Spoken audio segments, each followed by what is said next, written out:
तो मुझे बहुत प्रसन्नता हुई, क्योंकि बचपन से मैं इच्छुक था कि मैं भारतीयों से कब और कैसे मिलूंगा, और आज आप सबके बीच में हूँ, तो आप जान सकते हैं कि मुझे कितनी प्रसन्नता हो सकती है। इसलिए मैं आपको कहना चाहता हूँ कि आप तुम का प्रयोग तो मैं आप लोगों के लिए नहीं कर सकता हूँ, पर ये बातें दिल की बातें मेरे है, पर है किसी कवि का एक क्वेश्चन। अब तुम इतने पास हो, है मेरे सरताज, क्या मांगू मैं आपसे, मुझको आती लाज। सभागार में उपस्थित हिंदी जगत के प्रसिद्ध साहित्यकार और वरिष्ठ पत्रकार और हमारे विभाग के आदरणीय प्रोफेसर जी, प्यारे हिंदी भाषा भाषियों और हिंदी प्रेमियों, आप सबको मेरा प्रणाम और विश्व हिंदी दिवस की हार्दिक शुभकामनाएं एवं बधाइयाँ। कई सालों से मैं अपने देश में हिंदी पढ़ाने का प्रयास कर रहा हूँ। दरअसल मैं तो हिंदी पढ़ाने का योग्य नहीं हूँ, पर मुझे पढ़ाना पड़ा है।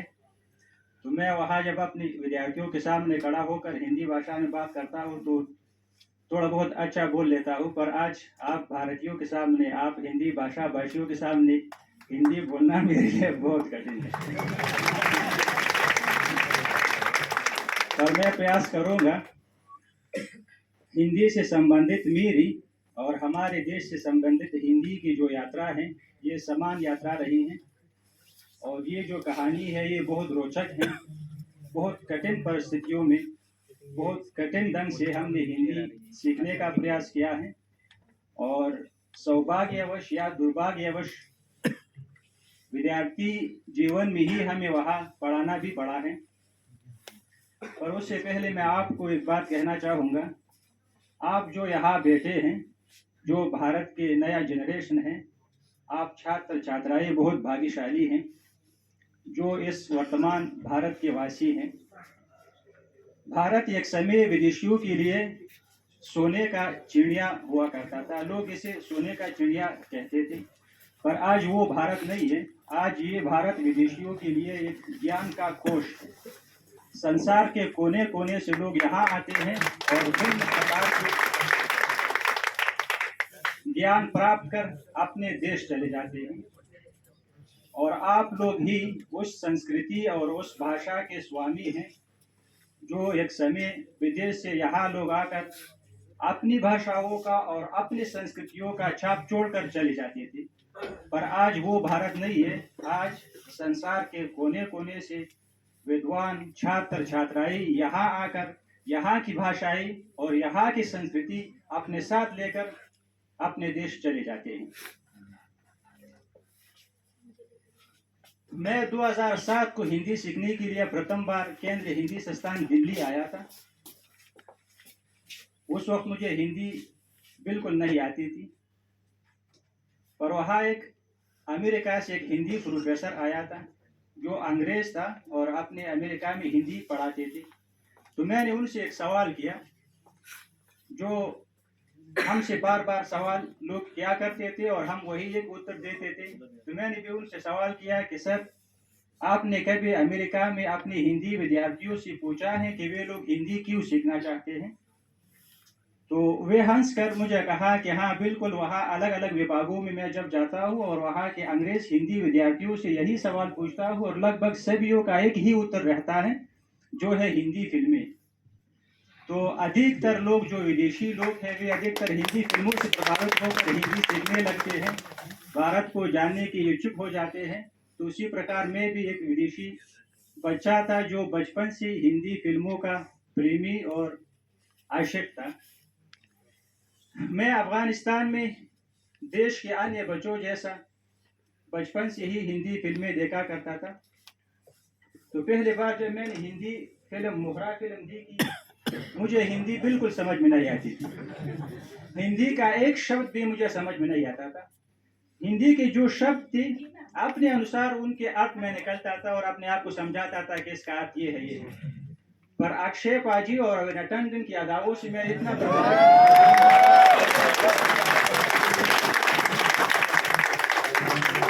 कि मैंने अपने दोस्तों से कहा कि मैं एक दिन जरूर भारत भी जाऊंगा और हिंदी भी सीखूंगा, क्योंकि मैं एक हिंदी गाना गुनगुना रहा था हमारा एक दोस्त आया जो पाकिस्तान में रह चुका था, तो उन्होंने मजाक के तौर पर कहा, कह रहे थे वो जभी भी हिंदी गाना गुनगुनाता है। तो मैंने उसी वक्त, मुझे आज भी याद है, कभी कभी कुछ ऐसी बातें होती है जो जिंदगी भर भूली नहीं जाती, तो मैंने उस वक्त ये वाकया बोला है और इस वाकये को मैंने अपने कई पुस्तकों में लिखा भी है। ऐसे नहीं है कि मैं आज आपको बता रहा हूँ, पर उस वक्त मैं छोटा भी था, लगभग 7वीं या 8वीं कक्षा का विद्यार्थी था। मेरे पास कोई भी योजना नहीं थी कि मैंने तो ये बात कही है, मुझे तो हिंदी सीखना है, मुझे तो भारत जाना है, पर कैसे जाऊंगा, कब जाऊंगा और हिंदी कैसे सीखूंगा। पर इसी समय बीतता रहा और मुझे इंट्रेंस एग्जाम देना पड़ा। उसके लिए मैं नंगरहार विश्वविद्यालय भाषा एवं साहित्य संकाय के लिए चुना गया। उस वक्त हिंदी विभाग खोलने वाला था, तो किसी ने मुझे कहा कि नंगरहार विश्वविद्यालय भाषा एवं साहित्य संकाय में हिंदी विभाग खोलने वाला है, तो तुम इस विभाग में प्रवेश क्यों नहीं लेते। तो जैसे मैंने ये बात सुनी, वरना उससे पहले मैंने ये तय किया था कि मैं अंग्रेजी विभाग में प्रवेश ले लूंगा, क्योंकि तब तक मुझे ये मालूम नहीं था कि हिंदी विभाग भी खोलने वाला है। तो मैं सीधा जाकर हिंदी विभाग में अपना नाम लिखवाया और तब से औपचारिक रूप से मेरी हिंदी यात्रा का आरंभ हुआ। अफगानिस्तान में ऐसे लोग आपको बहुत देखने को मिलते हैं जो हिंदी भाषा का मौखिक रूप थोड़ा बहुत जानते हैं। उसके दो कारण हो सकते हैं। एक कारण तो ये है कि वहाँ के जो लोग हैं वो बहुत चाव से हिंदी फिल्में देखते हैं, और अधिकतर लोग जो भारत आते हैं तो साथ में हिंदी भी सीख लेते हैं। नाम से हमारी कक्षा बनी, विभाग बना, पर पूरे देश में कोई भी ऐसा व्यक्ति नहीं था जो हिंदी लेखन पढ़ सके और लिख सके, जो वहां आकर हमें हिंदी पढ़ा सके। भारतीय लोग भी नहीं थे वहां पर, कोई भी ऐसा अफगान नहीं था जिसको हिंदी भाषा आती हो। पर कक्षा बनी, हमने अपने नाम रजिस्टर में लिखवाए कि हम हिंदी विभाग के विद्यार्थी हैं, पर पढ़ाने वाला कोई भी नहीं। लगभग इसमें 2-3-4 महीने गुजर गए, पर कोई भी ऐसा व्यक्ति हमें नहीं मिला जो हमें हिंदी पढ़ाए। और तब तो हमें ये भी समझ में नहीं आता था कि हिंदी का जो स्क्रिप्ट है ये क्या है, किन ध्वनियों के माध्यम से हिंदी लिखी जाती है।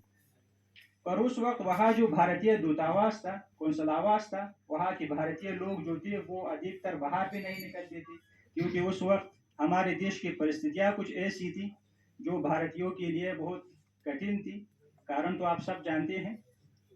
पर वहाँ का जो एक सिपाही था जो कौंसलेट में काम करता था, भारतीय था, पर मुझे ऐसा लगता है कि उनकी मातृभाषा भी हिंदी शायद नहीं थी, क्योंकि वो जब हमें पढ़ाते थे, और आज मैं जो सोच रहा हूँ तो मुझे ऐसा अनुभव हो रहा है कि उनकी मातृभाषा हिंदी नहीं थी। तो वो भारतीय सिपाही आया और उन्होंने हमारे विभाग में प्रथम बार, न केवल हमारे विभाग में बल्कि इतिहास में प्रथम बार अफगानिस्तान में हिंदी पढ़ाने का कार्य आरंभ किया।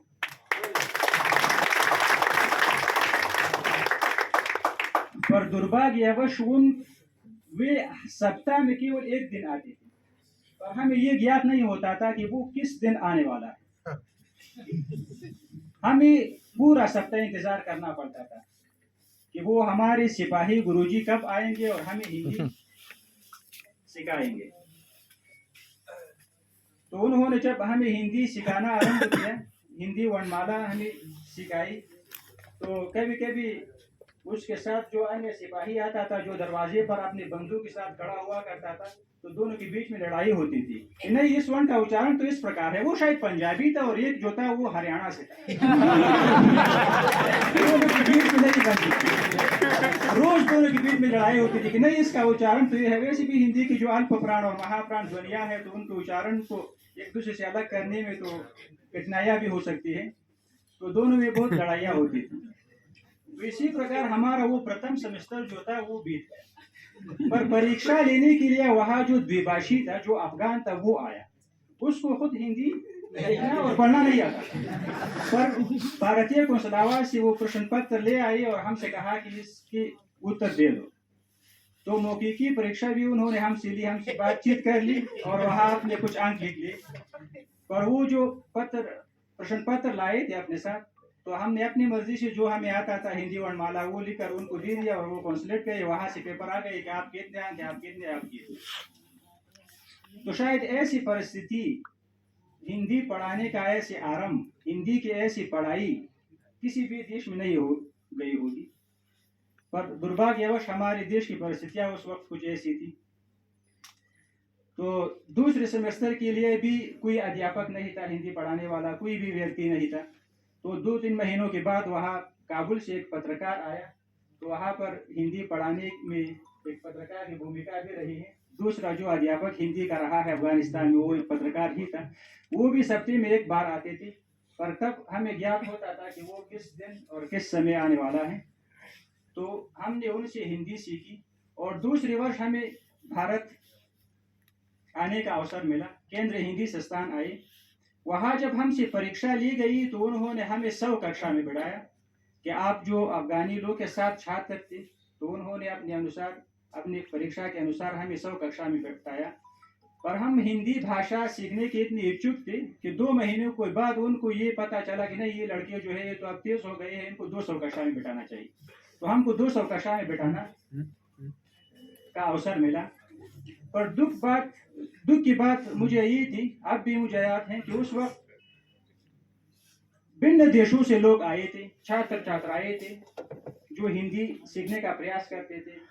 सबके पास अपने भाषा और हिंदी भाषा के कोश थे, सबके पास ऐसी पुस्तकें थी जिसके माध्यम से वे अपनी भाषा में हिंदी सीख सके। पर दुर्भाग्यवश हमारे पास कुछ भी ऐसा नहीं था जिससे हम हिंदी सीख सके। हमारी भाषा में न हिंदी सीखने के लिए कोई पुस्तक तब तक लिखी गई थी, न हमारे पास कोई शब्दकोश था। तो तब मैंने अपने अध्यापकों और अपने सहपाठियों से कहा कि मैं बहुत भाग्यशाली हूँ कि हमारे पास न कोई शब्दकोश है और न कोई पुस्तक है, क्योंकि ये अवसर मुझे मिलेगा, मैं अपने देश में अपनी भाषा में ऐसा व्यक्ति बनूंगा कि ये श्रेय जो है ये मुझे दिया जाएगा। और सौभाग्यवश आप विश्वास नहीं करेंगे कि मैंने स्नातक अंतिम वर्ष में अपनी भाषा में हिंदी सीखने के लिए एक पुस्तक लिखी, आओ पश्तो में हिंदी सीखे। ये हिंदी और पख्तो के इतिहास में प्रथम पुस्तक है जो पश्तो भाषा के माध्यम से आप हिंदी सीख सकते हैं। और उस वक्त हमारा एक अध्यापक था, श्रीधरम नाम है उनका। तो मैंने उनसे एक शब्द के अर्थ के बारे में पूछा, तो उन्होंने मुझे कहा कि शब्दकोश में देख लो। हमारे पास तो शब्दकोश नहीं थी, क्योंकि मैं बहुत पूछता था, हर हर हर हर हर बात पे मैं सवाल करता था कि ये क्या है वो क्या है। तो वे भी तंग आ गए थे। तो मुझे अब भी याद है, मेरे पास एक बड़ा शब्दकोश था। तो उसी दिन मुझे हिंदी बिल्कुल, अब भी हिंदी नहीं आती है। तो आप देख रहे हैं मुझे, मैं कैसे हिंदी बोल लेता हूँ। तो उस वक्त जो लगभग 15 साल पहले मेरी हिंदी कैसे हो गई होगी। तो उस वक्त मैंने उस शब्दकोश को खोला और मैंने कहा कि मैं एक शब्दकोश लिख लूंगा, हिंदी पश्तो शब्दकोश लिख लूंगा, तो इसके कितने अर्थ मुझे समझ में आ रहे हैं। तो एक पेज में लगभग 2 या 3 ऐसे शब्द थे जिनका अर्थ मुझे थोड़ा बहुत समझ में आता था, तो उनको मैंने टिक मार कर लिया। अब भी वो शब्दकोश मेरे पास है। तो उसके बाद मैंने पख्तो और हिंदी शब्दकोश लिखने का प्रयास किया, तो उस पर भी मैं सफल रहा। उसके बाद मैंने पख्तो और हिंदी का एक शब्दकोश लिखा। तो इसी प्रकार हमारे देश में हिंदी पढ़ाने का जो यात्रा है, जो वहाँ पर हिंदी पढ़ाने का आरंभ कैसे हुआ है, इसी प्रकार था। तो दूसरे वर्ष के लिए जब हम यहाँ आए तो वहाँ केंद्रीय हिंदी संस्थान से एक अध्यापक गया, तो उन्होंने 2 साल वहाँ हिंदी पढ़ाई और 2-3 बार उन पर बम भी विस्फोट हो गए। पर सौभाग्यवश वो शहीद नहीं हुए, वापस भारत आए।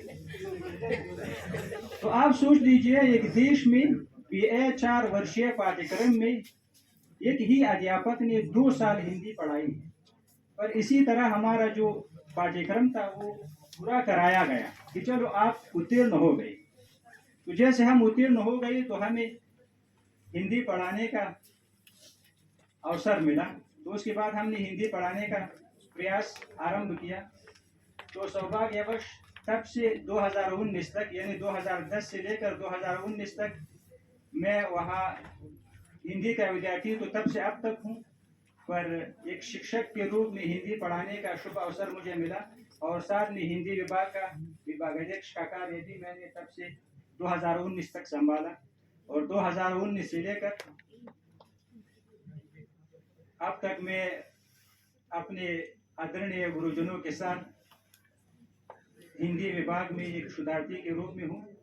और अब मेरी पीएचडी सबमिट हो चुकी है। हमारे जो विभाग के जितनी भी गुरुजन है सबकी बहुत अधिक सहायता रही है, और विशेष रूप से आज जो मैम यहाँ उपस्थित है, तो मैंने विभाग से संबंधित कई समस्याएं इनके साथ शेयर किए हैं और इनकी ओर से मुझे बहुत अच्छे और सफल मार्गदर्शक भी मिले हैं, तो इसलिए मैं आपको भी बहुत धन्यवाद देता हूँ। आप जो इनके साथ आप